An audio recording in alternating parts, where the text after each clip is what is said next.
Gets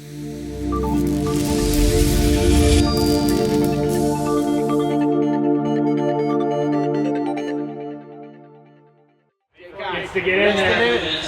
The pro line guy gets in there, huh? Dropping in. Putting it in the feature. All right, so thank you guys for coming out to the J Concepts INS race at Adrenaline RC. We put a lot of time and effort into the track. I would say it's coming around pretty well. You know, the tire that we've been running has been the Silver Smoothie 2s.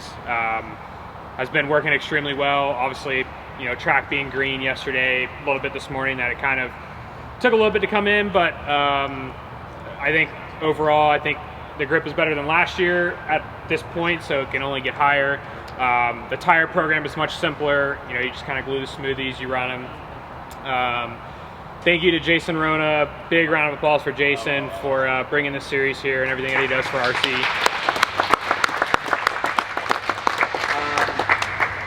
So we kind of wanted to start here. Jason mentioned that he thinks that this is really where the lap kind of starts, or kind of that make or break to the next lap that kind of sets you up down the straightaway. So for me, when I come off this kind of step up, I know some of the other guys back there, I know Brock particularly, he kind of likes to kind of jump into the, you know, kind of a little bit farther, kind of flat land, kind of gets the car to kind of rotate a little bit. I personally kind of just blip up there, tap the brakes, kind of carry my momentum into this corner. But obviously, first thing you want to do is you want to make sure that you're tight on this pipe, right? Because it is a chicane section, but the fastest way through this section is straight. And if you see the groove, it's, you know, from here to here. And if you're in this general area, you can go straight, get a lot more speed.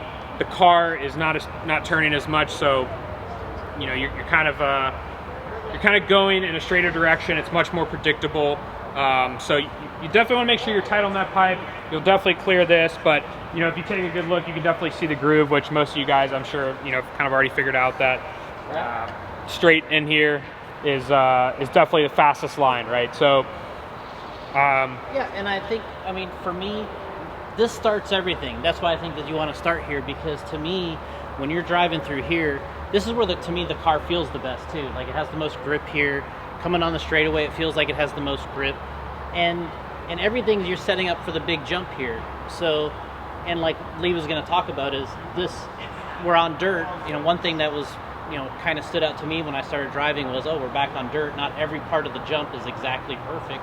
One time you're on the left side, inside or outside, you're jumping way over. Next time you jump a little shorter, so you have to adjust on the fly, which is, you know, when we race on carpet, the jump's always the same. It's just what angle you're at, basically. So here you have to, you're adjusting to that, but it all starts right here, because if you don't have the line coming onto the straightaway correct, then you're not going to get your best drive for the big jump. Yeah, no, for sure. Definitely an important part of the track. I mean, even finishing a lap, right? I mean, like, you know, you're on a good lap, you come through here and you just don't have that straight line, that perfect kind of arc onto the straightaway, and that's, you know, two tenths right there. So yeah, definitely an important part of the track. Definitely a make it or break section. And also it's important to, like Jason said, to start the lap, right? So this is the section where you kind of begin that next lap, or that second lap out of the top three. You kind of begin, you kind of get back into your rhythm and doing one more lap around the track. So as we enter onto the straightaway, you know, kind of want to be tight on this pipe for sure. But if you're on the inside entering the chicane section, and you can kind of carry this beautiful arc, like you can literally see the groove. It's kind of just a smooth arc. You kind of get close to that outside pipe right there, but you definitely, if you're close there, you can turn in sharp here and you carry so much more speed. So the straightaway section, I know Jason wanted to talk about the straightaway, because I said, I'm like, it's just a straightaway, you just pull the gas, you go straight, turn the corner. He thinks that there's a different way, so I'll give the straightaway to Jason. I'll give him a little. He just said, hey, you just go straight, and I'm like, well, do you? You know, really, you're turning the whole time. So yeah, so I'm like, hey, if you go straight, I'll do my normal line and I'll pass you over here and you'll fly under the banner, and you know, I'll be gone. So, but no, I mean, reality is all these straightaways, you're never really actually going all that straight because you're way out here and then way over here. So, and then all you're thinking about here is, all right, how far am I going to jump on the jump, right? And then what part of the jump you're on, because to me, depending on where you're hitting this jump is going to determine how far the car is going to go. So you want to be kind of squared up, and if you're either running 17.5, you're probably jumping on top, right? Mod, we can kind of get over the whole thing, or if you're kind of a badass like Brock and these guys, you're clearing it, right? Way clear. Yeah, for sure. I mean, that, like, you know, when we enter the straightaway, I mean, technically Jason is right. You aren't, you know, going straight. The groove is, you know, you're kind of arcing the car, so your turning radius is not so sharp at a sudden movement, basically, right? Like you want to turn the wheel as less as possible to get the most speed as possible coming into the corner, coming out of the corner. It also keeps the car more settled in, right? If you have less wheel movement, the car tends to not get upset as much. It's kind of carrying that same momentum from the straightaway to the next corner. So as we work our way down the straightaway here, I definitely do agree with Jason that you kind of are at an arc, and you can definitely see you know, the groove in the track. So we get to the straightaway. I was going to add to here, one of the things that I think is really critical is that Because this track obviously is lengthwise that way, and then we're basically on the width of the track, it's super easy to get to the end of straightaway and way overcook it. And then you're basically ruining your whole next lap because you're going to miss the end of the straightaway. So it's almost like you can err on the side of caution on when to let off the gas and initiate the corner instead of kind of blasting through it and then like ruining a whole nother lap. So that's the thing I've personally been trying to work on, is like, I really want to like go really fast on the straightaway, but then I'll, you know, overcook the corner, do something dumb. So sometimes you can break even earlier than you really want to think that you can, and then you can have a much better arc off the straightaway because the line is pretty narrow and it gets really dusty on the outside. So Yeah, I mean, that's what I see is when you're doing this is you have the tendency to drive really hard into the straightaway, but reality is you want to be in here somewhere with the car squared up for this big jump. And if you're out here, there's no traction, there's all the dust, there's all the rocks, and you just don't want to be there at all. You want to be in here, I don't know, preferably probably in this area. You know, if you're hot shot wherever Brock is, he's probably right here somewhere. But the reality is, I mean, you're probably going to be in here. And then that gives you a nice place. I mean, right here in the logo of this jump, this is probably the best place to hit it. The shape is nice. I mean, when you're looking at this thing, the shape of the jump is really nice right here. It kind of falls off over here. So what ends up happening is if you're out here, the car falls off too. It's going to fall off the jump. You're going to hit the wood. So you kind of want to be in here with the car square to this thing so that it's going to jump as square as possible, because otherwise you're too wide or you're too inside, it gets loose, you can't get back on the track, so all your drive is going to be right here.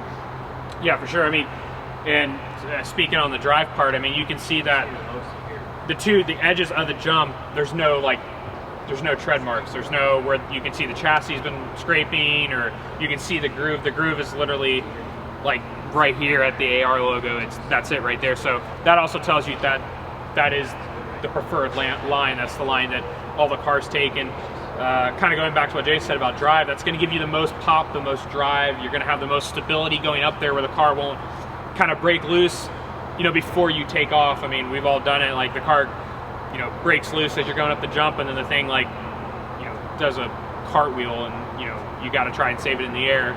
So yeah, this is the preferred spot for sure. This is right in the middle, and if you actually look straight ahead, you'll land in the middle of the groove, right? Because if you're too far on the outside, you kind of fall off. Even if you do make it, you're in the dust. You're kind of in the, you know, no man's land type area, right? Where you know, you can kind of save the car, but you lose that momentum going into the rest of the track. So yeah, you definitely want to be right where the AR logo is, and you can definitely see that that's where most of the cars are going with the chassis scraping. It's kind of forming its own kind of little kick almost, right? It's kind of forming over time of us driving. It's, you know, taking its own shape as we drive over the track. So and you know, one thing I'll say too is looking at this jump is you know, if you're looking at obstacles, this is like what I would consider like a nicely built jump, because everyone thinks that the car jumps because of this up here, but really it jumps with the transition and leading up to it. So if you don't have any on any of these tracks, carpet tracks are usually the worst. When anybody that builds their carpet track first, they always build triangle. We call them Dorito jumps, and the cars just hate them. But this is why the cars jump so well, is when you have these transitions, these big transitions at the bottom, and then it gradually tapers up and it rounds off the top. That's why they jump so nice, and that's what they try to recreate on a carpet track, is trying to cut wood and everything else to make that transition nice. But that's why it feels so good when you drive through here and hit it right, is because it has a nice transition to it, and the car doesn't make any erratic movements. Yeah, I mean, you can also see, like, you know, where Jason was talking about, that it doesn't lift off at the peak. There's no markings. Like, this right here is it. There's no markings at the peak, at the white line. There's nothing at the top. So the car is really not even touching the tip of the jump. It's all about the part before it. How smooth is the transition leading from flat to elevated surface? That's really the most important part. So yeah, you definitely want to be in the middle here, and I think that's kind of super crucial too, to setting up a good next lap. Yeah, what we see a lot is there's sometimes jumps will be made where they'll just cut a triangle into the ground, and especially an 8 scale, and they'll try to hit it at 40 miles an hour and try to jump 40 feet. But all the car does is it just, you know, we call it donkey flip. This is the old way we would say it, but you know, and that's what happens. But you can go much further, much smoother, much longer with that kind of transition, and then it feels right. When you try to jump 30-40 feet with a buggy and you don't have any transition to the jump, it's just a mess, and a lot of breakage, a lot of possibilities for crashes. So that's why a lot of these things feel so nice to drive on, is because they're built nice. Yeah, no, for sure. I mean, definitely this is probably a very good jump to model off of what you would want, you know, a takeoff to be, right? I mean, every time we hit this jump, like, the car basically does the same thing all the time in the air. You know, you take off, you hit the brake, you land at the end of the tabletop. It doesn't do anything funky, you know, unless you're, you know, hitting it from here, you know, maybe out there. But if you hit it in the spot where the groove is, it does the same thing every lap. So yeah, definitely important that you kind of pay attention to what spot of the jump that you're hitting it on. And it's actually kind of nice that the Adrenaline logos are on these jumps, because it's actually where all the best spots to jump the jump are. So it kind of gives you a little bit of a kind of like a signal or a reference point, yeah, to kind of, you know, put your car, you're not kind of guessing, you have something to look at. So all right, so we'll keep moving here. I mean, this is a huge jump for a 10 scale track, really. I mean, you know, the fact that, you know, I'm sure 17.5s are jumping up here somewhere. I don't know if they 17.5 go all the way over this thing or not. I think they're closer to this middle area here. Yeah, and I mean, this is a pretty monster jump for 10 scale, but the transition, there's a lot of width here. There's a nice downside. It really kind of allows you to, even if you jump to here and you can drive off of it, you know, there's not just some big ledge here that you fall off of, you know, you kind of drive down it. And if you're fortunate enough to be able to jump the whole thing, you got a big range to work with. You know, you can work from here all the way probably down to here, and you can kind of land in any of those areas and still have a nice landing. And I think that's kind of the nice part about having a dirt track, is you can build this kind of landing. yeah, for sure. I mean, you know, when you take off from that jump, and you know, if you're running, you know, if you are lucky enough to have some power, you know, you have that grip, that acceleration, that drive out of the corner, and you do land here, I mean, you definitely have a good bit of area to work with. I mean, even if you kind of landed on the flat a little bit, it's such a smooth transition down that it won't really buck the car. Like if it was a hard lip edge, right, it would kind of buck the car. The rear would, it was like when you case that double, like the car bucks, it would kind of be in a similar fashion, that it would just kind of nosedive on itself. It would donkey flip basically. So, I mean, even if you landed somewhere right around here, you really don't honestly feel like the hard impact, or, you know, that you kind of miss the downside. But yeah, definitely a smooth transition here, which if you do hit the transition, the downside, you have so much more momentum that you're carrying into the next feature of the track, or the corner tabletop, or the elevation corner. But no, super important that that even if you don't downside, you kind of land on the top, that you kind of are a little bit patient too, right? Because I can't tell you how many times that I've downsided this or whatever, and I've overshot the next corner because you're carrying, and it's going away from you too, which is always harder, right? Like usually jumps that are in front of you at a diagonal or sideways view, super easy to judge, right? You can kind of see where your car is going to land. It's a lot easier to judge speed, but when you're going away from you, it's way harder to kind of judge the momentum and the speed that you're carrying in the next corner. So I think as we move on into the section over here, that it's important to kind of, when you do accelerate off this, that you kind of are really patient and kind of understand that you cannot overdrive this corner. It's kind of the same. It's literally the same thing around the track. You drive too deep into the corner, and you're in the fluff. You're in the stuff that's blown from the groove onto the outside, the little rocks, and you're into the little stuff, or the marbles, I guess is a 10 scale term that a lot of people use. So you definitely don't want to overshoot this. Have a lot of patience, kind of like what Tyler mentioned at the end of the straightaway. It's super easy to overcook coming into here. I do it. I mean, the one thing that I see here that I started kind of fearing later on was you get going so quick here, is now this becomes almost a traction roll concern, because you're coming off of this jump, and for whatever reason this whole section to me has pretty good grip through here. So to me, when you come in here, and now you're starting to make that right-hander, and the car is turning this way, so it's really easy to steer too much here or hit one of these little ruts that's in the track, and then that's what makes the car want to kind of bicycle here and traction roll. There's also a bump here, so this is probably just as difficult, because once you get up here, you kind of have to watch the wheel depending how fast you're going.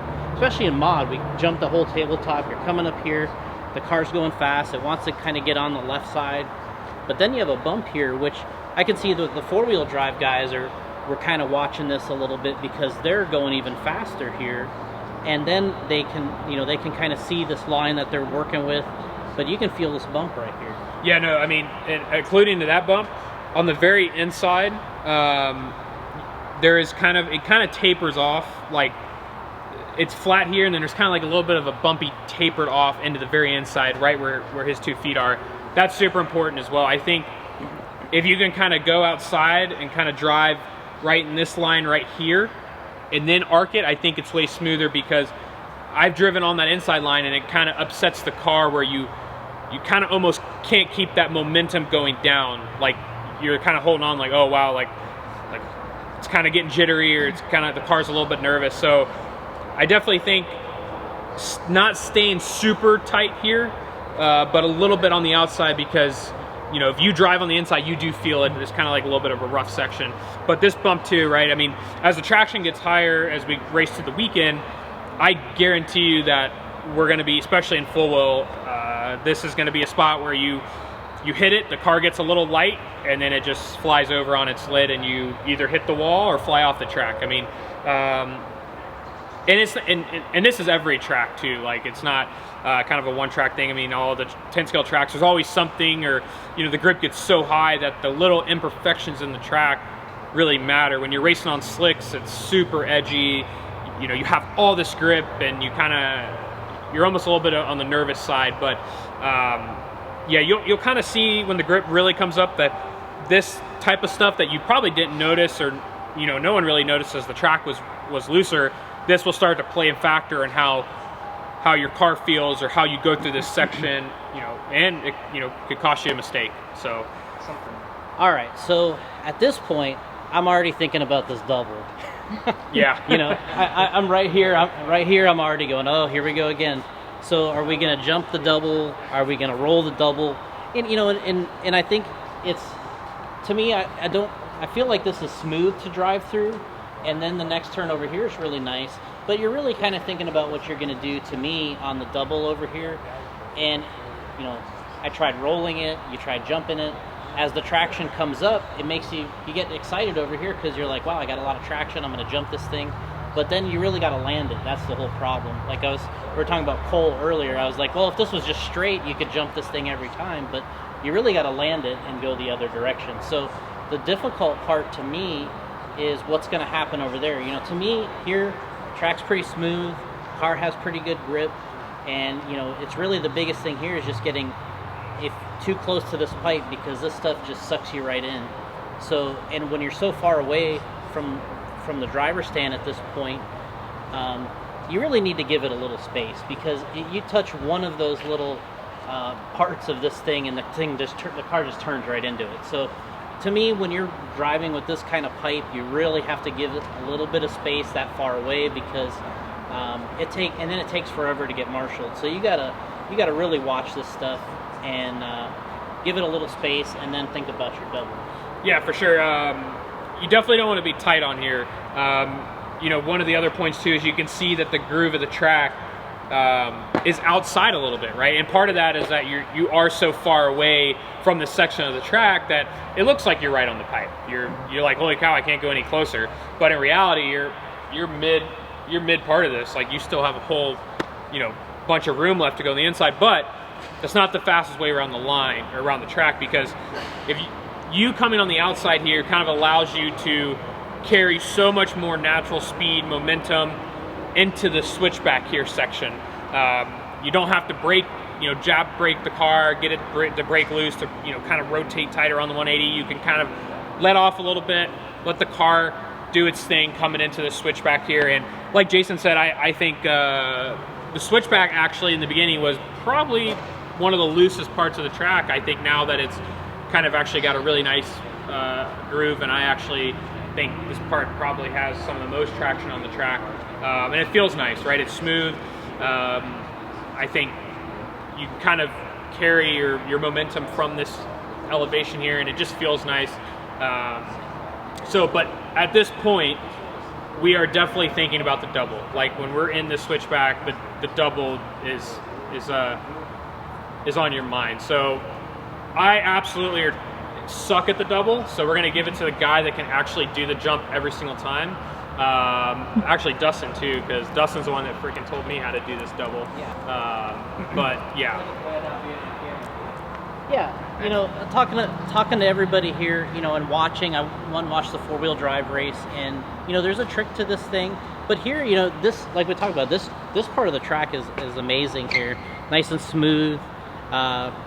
Keep your distance, and you know what I could see is with Brock here in 4-wheel drive. In 4-wheel drive, you can kind of get away with murder, because you got all the power, you got the traction, you got the control of the brakes, you got the control of the steering. And Brock's kind of the whip master here. So when he could come out here and follow the pipe in 4-wheel, take kind of the ideal line and kind of whip the car and get this jump to work here. And you know, I'm not doing that, but that's how, you know, you get the top seed. Is you got to come through here, you got to run the hero line, get a little whip action, and do the double. And to what I thought Dustin was doing, Dustin told me earlier, in 2-wheel drive, he noticed that we talked about earlier that this face of this jump isn't the same all the way across. Dustin noticed that where the logo is really where the kick is in the jump, where the lift is, and he wanted to get over it. So what I saw him doing, even in 4-wheel, is he would try to come out here and even hit this logo spot to get the lift, so he could kind of just drop onto the inside. And I thought that was working really well for him. Brock was taking the hero line, which I think is going to benefit him overall as the traction keeps coming up, because he's going to be able to drive that line, especially in 4-wheel. But I thought Dustin's line was nice because he could just kind of drop down, not really put a lot into it, and it still make the jump here. Yeah, I mean, obviously in 4-wheel you can get away with kind of just murdering it out of the corner, just wide open. But in 2-wheel drive, I would say I'm more on Dustin's side. Like, through this is like the center of this jump. You can see it from here basically, but it's just got a little bit more kick. And then in practice, I was actually going all the way outside, because the way the jump is shaped, the jump is shorter. So Yeah, in four-wheel drive, you can get away with kind of just going through there, scrubbing it, carrying a lot of speed. But in two-wheel drive, it's pretty crucial to hit the main line. But it's actually more crucial afterwards is to just don't touch the brakes. So we were talking about that. But like, yeah, you want to come through here, steady kill. You don't want to give it too much. You don't want to break traction. You just want to keep it going straight, and then you just want to find your mark right where the logo is right where your mark should be. Yeah, so Dustin can kind of explain to us what he does in two-wheel here. He's got, it's kind of not the ideal scenario, but it's ideal is when you land. Yeah, so obviously the grip's coming up now, which enables you to do kind of what Brock's doing, taking. So when I first got here, of course, I'm trying to follow the pipe and straight line it to the next pipe. And it's obviously challenging because then you're jumping the lip that's angled, so that's what throws the car, so you have to whip it and all that. And then when the grip's not super high and the car's not pointed straight, it's really easy to spin out in that corner in two-wheel. And then I was finding that even in four-wheel. So I'm doing it in both classes just because, I don't know, I feel it's safe for me and I like doing it in both classes. Because yeah, it might not be the fastest line from this corner to the face for sure, but I'm thinking about the section as from this corner to say like the first roller. And if you can actually downside that double, get around the turn tight and the groove and through there, that's what's super fast. And obviously that's where I found out that coming out and around here and hitting, you can almost see it, it's like right in here. The jump has more lip, so you don't have to go so fast. When you take the line out here, you have to go really fast to clear the double. The car goes low, but then you're carrying so much speed landing it that, especially in two-wheel, you miss the turn and everything like that. Here, I'm able to actually go kind of easy and just blip it off this, and the car goes higher. And then like Jason said, it kind of like floats down, not carrying as much speed, so that I'm able to make that corner, and I feel like I'm pretty good landing the double and then getting the good line through the corner. So I give up a little bit here, but I feel like it's to get through that section fast. Yeah, and when you land here, this is kind of like a blind spot for me. I'm even on the stand. I'm standing on the stand, but to me, you want to be in here. You want to be here somewhere. But it's actually really hard to see that when your buggy's down here. So it's almost like where you can barely see the cab. That's kind of where you want to be. But like as Dustin's talking about, he's kind of dropping down, and Brock's kind of coming in here, and he's already on the gas. When Brock's coming through here, he's got this thing whipped out here, and he's like, I'm clear, and he's already on the gas going this way. And Dustin's a little bit safer and kind of dropping in here, and he's like, I'm going to be on the nice inside and kind of be a little easier here, which I think is nice and safe. But I'm sure from the driver's stand, when he's on the right line, he can probably only see maybe the cab and the wing of his two-wheel. There's actually been times where I think it's like, because not everyone drives so tight, because like you're saying you can see it, it's like there's been a few times I've actually hit it so tight where you think you're going to hit the pipe and you're like, oh, this is pretty ideal, and you actually pick up the gas and it's loose because you're so far and you're actually inside of there's the no groove. traction here. Yeah. So it's like kind of like right in this spot where I'm standing right now, arcing through here seems to have the most grip, and hitting that and not getting the car upset and everything is a big where you can make a lot of lap time on this track. If you can land this double and get around this corner without counter steering, spinning out, it's going to be a good lap. Yeah, I mean, what happened to me early, or just even in general trying to jump this, is you just think clearing it's so cool, and you're out here pretty soon. You're like, you're into this pipe, but that's a pretty big difference, like being out here compared to being over here. So, Lee, you can talk about maybe just what you want to do. What do you want to do? Yeah, I want to go around this section like every lap, but no, to be fair, it's just kind of my kryptonite so far right now. I just really can't hit it that well. I get through it, but I watched, like Dustin was telling me earlier, he's like, you kind of have to like hit that section, that middle part of the jump where the AR logo is, that way it does kind of float. And when you do hit that, you can definitely tell that you're in the right, like you hit it right, you hit it in the right line, because it's tighter on the pipe, you're much more on the inside, the car feels much more controllable, I would say. But it's tough. It's tough. I assure you that in two-wheel and full-wheel tomorrow that we're probably going to wreck here once, at least. When you say Jason, it's a tough section of the track. It's the farthest part away from you, And the jumps, probably the loosest. yeah, it's the loosest too, right? I mean, I think for sure this corner is by far the loosest part. Like when you land, you can't really get on the gas. You kind of have to let the car kind of settle in and kind of carry that momentum out. But it's tough. The jump is tough. So there's just a whole thing of things that are not feeling good as you're doing this section of the track. Especially for our independent guys for 17.5, but even for the expert guys, there's absolutely no shame in just deciding to not jump it. Especially now that seating's over. You know, seating's around your 3 fastest laps, but in qualifying in the main events, your 3 fastest laps mean next to nothing. If you can go around the track, and especially this section, and not crash every lap, and you're gonna have to change your line a little bit, but if you can just roll and not crash, that's gonna help you a lot, especially in those classes that don't have an exceptional amount of power. And you can see kind of right here on this half of the landing, it's actually cleaned off. So when you land there and you try to gas up over the landing, you're actually gonna have some grip. So you're not gonna land and compress and then spin out. Like, you actually have a spot that you can hit.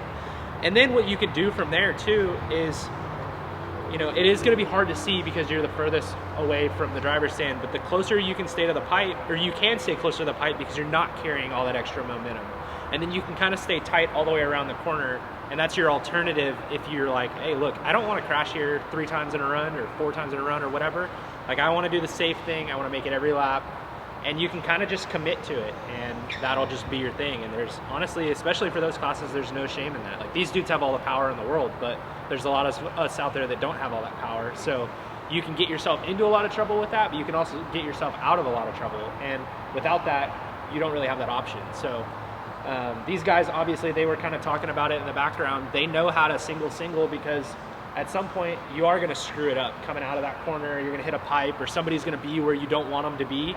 So you do need to know how to single. So it's worth at least trying. And then if you decide that that's the way that you want to go, you have that option as well. So it's coincidental too that it says slow is fast right in front of this jump. What I will say too, like, the biggest thing when the grip is not fully there is, like, you don't leave the brakes at home, but you want the car to carry as much natural rolling speed as possible, because, like I explained earlier, as soon as you touch the brakes and lock the wheels up, you're just going to spin. So you want to be able to slow the car down. Like, when you do single this, you want to land as close to the face of this jump as possible, just so the car naturally slows down. And when you come down the backside, just be tender. Don't squeeze a lot. Just roll through it as much as you can. So yeah, you guys use mini drag, right? I'm one of the very few guys that probably uses like 0 drag brake, and a lot of it, like on carpet I do because there's so much traction, but on dirt, like I said, just when the grip is not all there, like, the rolling speed is what keeps the grip in the car. As soon as you get the tire stopped and you have to get it going again, that's when you lose your traction. So yeah, you want to keep as much rolling speed as possible, but I wouldn't say leave the brakes at home, but essentially try and slow your momentum down, like landing as close to this jump. You don't want to land into the face because it's going to get all sideways and just a little sketchy, but you want to land into it just enough to where the car kind of sucks to the track. I was explaining to him, like, scrubbing. I guess that's essentially what you're doing. Scrubbing with 4 wheels on the ground, the car is basically just sucking to the face of the jump. We're not actually turning the wheel as much as you think. That's kind of an art that you just develop, but scrubbing mostly in RC is just like you come up to the face in the car when it sucks to the track, that's where all of your speed goes. So that right there is what you want to do. You want to land as close to that as possible and just, like, allow the car to naturally slow down without hitting the brakes, and then you just go through there and just, like, ease onto it. Don't stab the throttle, just go through there with a lot of rolling speed. So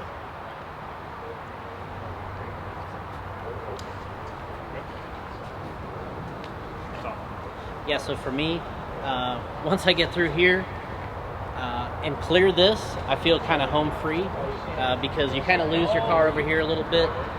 And to me, I'm thinking, all right, all I want to do is get to the landing off of this single, because then I feel like the track's got good traction. It's got, you know, there's plenty of space to operate in. But clearing this, to me, is also really difficult because it's the same thing. If you hit this stuff, you know, the car hates these things, and they'll turn right into it.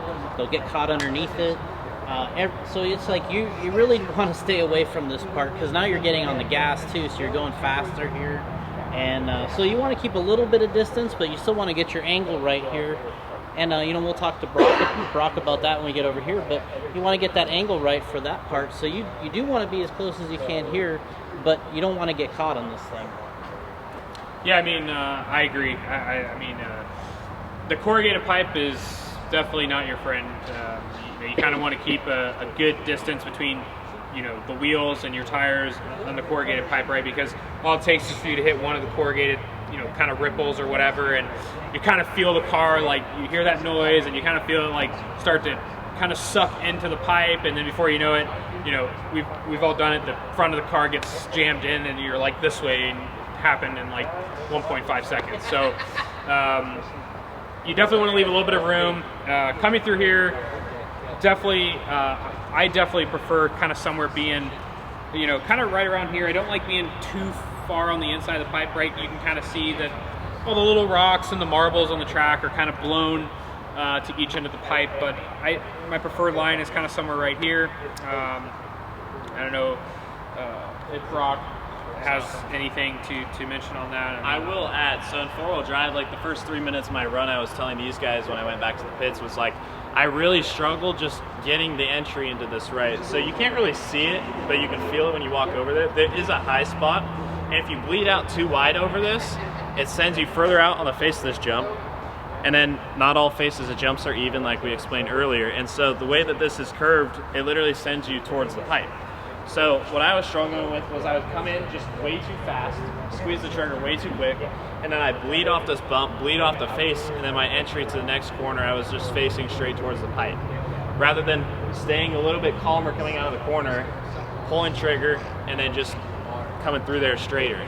You want to be probably like no further than, I would say, well, the face of the jump right here is basically where it kind of, the low spot begins. But you want to be within that range, and you don't want to go any wider than probably here. Because the way the bump is, like, you can go wider, obviously, but it just bleeds you out wider and it doesn't set you up perfect for the rest of the section. So that was where I struggled, but yeah, you got to stay within the bump and just be a little more patient. And to me, there's a feel for how far you're going to jump off of this depending on what vehicle you're running, two-wheel or four-wheel. With four-wheel, it seems like the further you can jump, the car doesn't get upset. The more grip you get on the track, the two-wheel, you can start pushing the envelope of how far you're jumping off of this thing. But to me, you want to jump where the track is clean and has grip, because you're really kind of setting up over here. Brock talked about kind of adjusting here. Lee talked about where he likes to be, but to me, I like to land where the track is clean, and I feel like I got a nice angle over here, and that, because the biggest thing is with the two-wheel buggy is just keeping going straight, forward bite, keep going straight, because when that thing lands and you get all out of shape and you start swapping around, then it's just kind of a nightmare to drive. But if you can keep that thing straight, you can land nice in a clean area, and it feels like it's got good grip, then you're, like, to me, you're home free in here. Yeah, for sure. I honestly think Brock probably has the way better line through here. Like when I would watch him drive towards later, before seating, he kind of, you can kind of tell that he was a lot more patient before entering, like kind of coming out of that section of the track before, because I do it. Like, you come in there, you kind of want to get on the gas really hard because you think you're kind of like almost kind of free of, like, any sort of weirdness on the track. But yeah, there is a high spot there, and I've done it. Like, you hit that high spot, you hit here, and then your car just hits directly into the pipe before the second single. So yeah, you kind of want to, like Brock said, just be really patient. I mean, something that it's not easy, but definitely around this track, with how fast it is, but kind of how challenging it is to put that perfect lap together, to get that hot lap, or to have that flawless lap, requires a lot of patience. Especially now, the grip's coming up a little bit more, but I think even if the grip does come up, I think patience will actually be more involved, right? Because you'll find these little imperfections. They affect the car a little bit more now that you're on slicks, or now that the grip is up and you're on slicks. But yeah, definitely, I kind of like what Brock touched on, being a little bit patient into the second one. You just want to be, like, you want to make every lap as easy as possible. Like, less wheel inputs, essentially. Like, just less overall inputs. So when you come through here, you're a little bit more patient, and you're able to just square this away. like without having to land and turn, that in itself just makes the lap easier. So that's the biggest thing going around the entire track, is just making as little extra movements as possible. So, but yeah. And then also with this, like I was saying, was the rolling speed's obviously important, but scrubbing this, it's not too dangerous to jump too far. There's not enough power in any of our cars, or hopefully not, to jump that whole roller. But when you send it off this roller, the way the car sucks to the track, it naturally will slow down a little bit as well. So You can use this adrenaline logo while you can see it, which I'm sure you guys could fix it too if you wanted to. But you can use this as a perfect gauge of what they're talking about, because what these guys are like thinking about is there's a bump over there that's messing me up 2 corners later, and because like we're on this track that it has good grip, but it's not, you know, exceptional. We are momentum racing, especially in 2-wheel, where you know you're trying to keep fluid motions like these guys have been talking about. So you can kind of use this logo as a gauge of like, I've screwed up, I need to back off, or I can keep going. Like if you're to the left of it going into that next jump, then you're probably in a bad spot. Yeah, I would say you don't really want to be any further past, like, I wouldn't go any further past this. Like, you want to be essentially outside of this marking, where my foot is now. So obviously you don't want to be too outside in the marbles, but yeah, that's where you want to land, and you want to land with an angle that sets you up for the next jump, which we'll talk about. Yeah, I mean, to me, this is the next difficult part of the whole thing, is how you want to do this. And when I see Brock, Dustin, all these guys, Lee, Cole Tollard, when they're coming through here in 4-wheel drive, to me, they're cheating death a little bit here with this pipe, to me. And when I was watching over there, it's really amazing how much they got the car over the top of this area over here. And I mean, to me, I'm way over here because I'm afraid of this. But you know, these guys are yeah, you're flirting with disaster here. They had a jump like this here last year too. That was very similar, but a situation where you kind of had to be over the pipe. But that's for 4-wheel. I don't think you're really doing this in 2-wheel as much. You're giving it a lot more room because in 4-wheel drive you feel like you can do whatever you want with the steering and the throttle. You can get out of it. But 2-wheel, you're probably given a lot more cushion. And and this thing's kind of tricky here. So the landing part of this, to me, is critical, because this is a little trickier than I give it credit for when I look at it, because you can't have the wheel turn too much to the left here because the car wants to flip here. So yeah. Something I wanted to point on about this section is, for me personally, I don't know how Brock, Dustin, or any one of those other guys take it, but I'm sure they'll probably agree with me, especially in 4-wheel, a little bit in 2-wheel as well, but I definitely am not afraid to like kind of skim over the top of this pipe, and I actually like to kind of land like here, like when you say, Brock, right, to get the suspension right, because the suspension is compressed, or it's kind of getting you over, and you don't have to hit any brakes. The way of scrubbing in RC with all 4 wheels on the ground, or anything with all 4 wheels on the ground, is like just the way the car sucks to the track. So the harder you send it in the face, the quicker it's going to slow down without having to use the brakes. The brakes is what makes you spin out. So obviously you don't want to land at the very top of the jump, but you do want to kind of, I mean, I don't know in 2-wheel drive necessarily if we're really jumping over the pipe that much. I know in 4-wheel drive there's some wheels over it, but we're still like sending it into the face of this table. Essentially, like, I don't touch the brakes at all.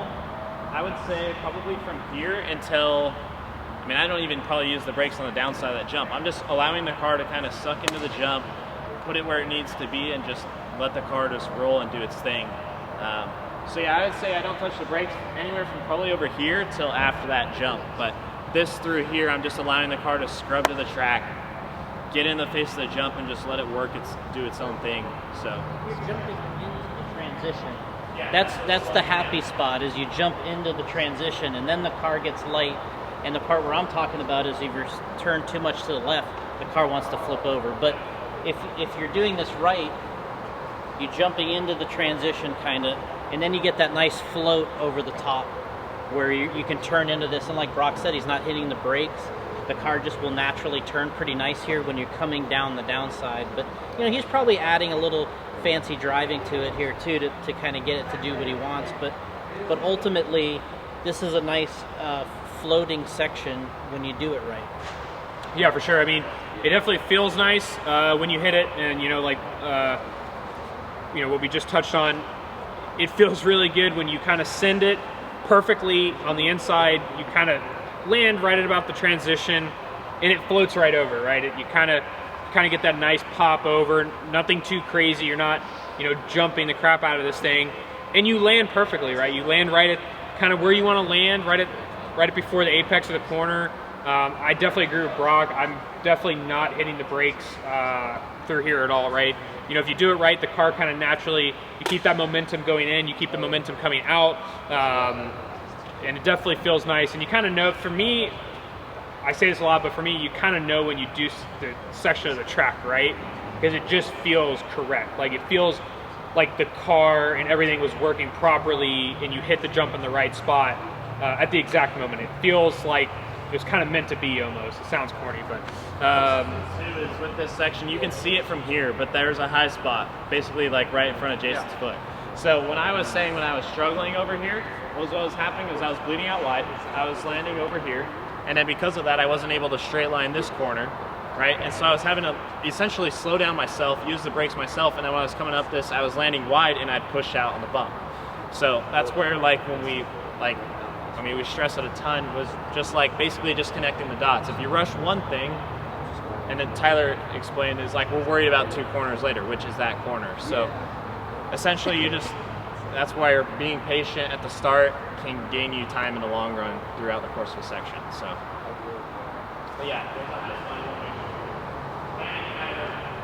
basically just to the left of it. So, for me, I think this is really a cool jump here. It's a single, which traditionally I hate single jumps, but this one is really neat. But to me, where you can see the fast guys versus the guys that are trying to go faster, is they attack this a little bit more.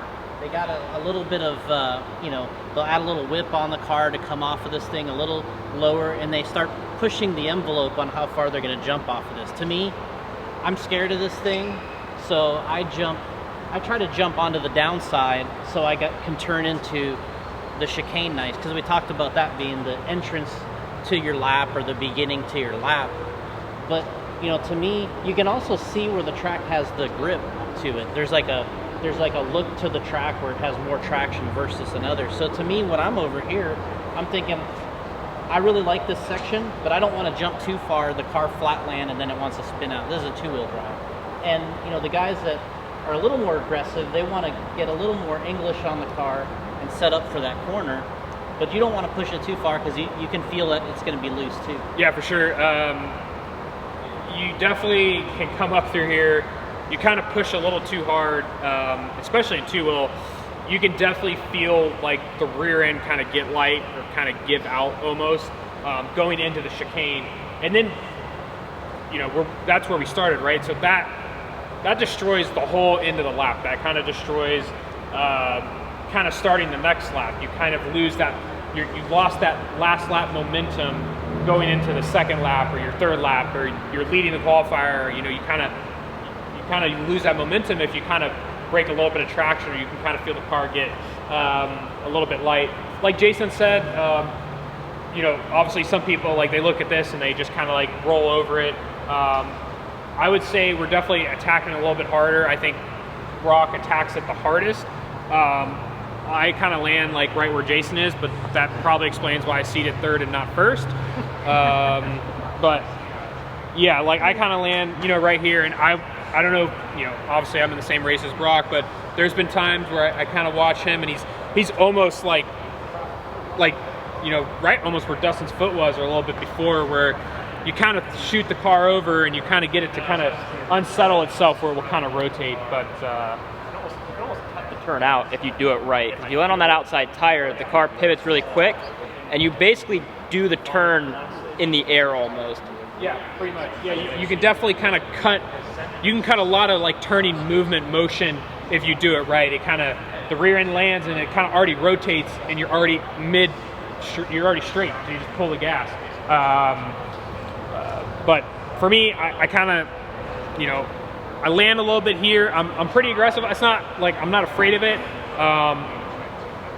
Just kind of my lines that I've felt comfortable with. But Like I said, you know, Brock definitely, I think, has the most aggressive line through here. I feel like kind of Dustin is kind of the same way. He's definitely a little bit more like, kind of wants the car to land on a smooth transition, right? You know, Dustin's got a really kind of smooth, connecting the dots kind of driving style that it looks really nice when you're watching him drive, you know, so, but. Contrarian to that too is I saw Cole, and this only I think is really going to work in 4-wheel drive, because in 2-wheel drive, if you come into this and try to hit the brakes, it's probably going to spin out. But I noticed Cole in the seating run in 4-wheel is being really aggressive, but kind of in the opposite way. He's stabbing the brakes really hard coming up the face of this, and then as soon as the wheels touch the ground, he was back on the throttle, which, like, I feel like most of the time when we see single rollers like this, that's actually more common, is to get on the brakes and then get back on the throttle. Because of the grip level, we have been kind of sending it further, but Cole was kind of going to that, back to that original style, and it seemed like it was working pretty well for him. So it's kind of something to think about, guys that are running, you know, 4-wheel drive cars. If you're not feeling super comfortable jumping out there, the car's getting unsettled, you can try that method, but you have to be pretty diligent about it because you're stopping all your momentum and then restarting it after that. So. Yeah, for sure. Yeah, I mean, honestly, that is kind of the preferred way when you look at something like this, that you want to keep the tires on the ground as much as possible, right? That's the most speed you're going to have. And Cole is kind of theoretically doing it the way that most people would look at it and go, that's the way I'm going to do it. But, you know, like what Tyler said with the grip the way it is, that it almost feels kind of comfortable in some way to just over jump it and land kind of mid-corner and kind of be able to kind of have the car rotate on its own. But, yeah, I don't know if, Jason, you have anything? I mean, to me, I look at this part of the track, and I want to get the car onto the part in 2-wheel drive anyway, where it looks like the traction is on this jump. If you're probably up here, the car probably doesn't have a lot of grip, and you're trying to dash it down here to the corner. But to me, you want to get to a part where the car has the most grip, the track, where people are landing the most, because that's where the track is getting the grip from the driving. So you want to get to there, and then you're set up for your kind of where we started, but just kind of that entry, because you want to get a nice entry here coming back through the chicane, because that's what starts the lap. So you kind of adjust there, and then pretty soon you're back where we started, getting a nice blast through the chicane here. Yeah, for sure. I think it is important, like Jason said, to kind of land on the spot that you can, where you can kind of see the coloration of the track that has the most grip, right? That's going to give you the most comfort when you land on power, setting up for the corner.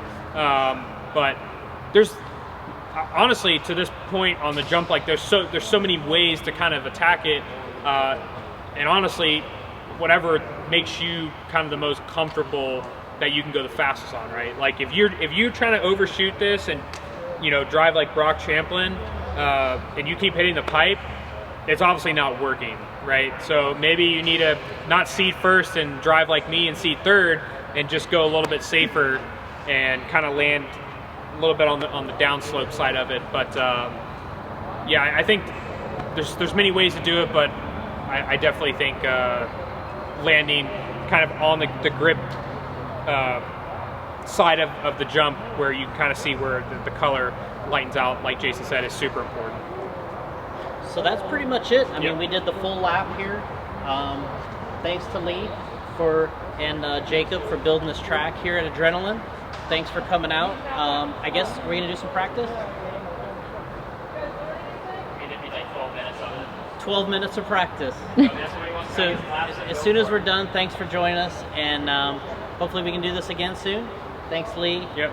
Adrenaline, Tyler, Brock. We got Dustin. Thanks again, and we'll see you on the track. Thanks, guys.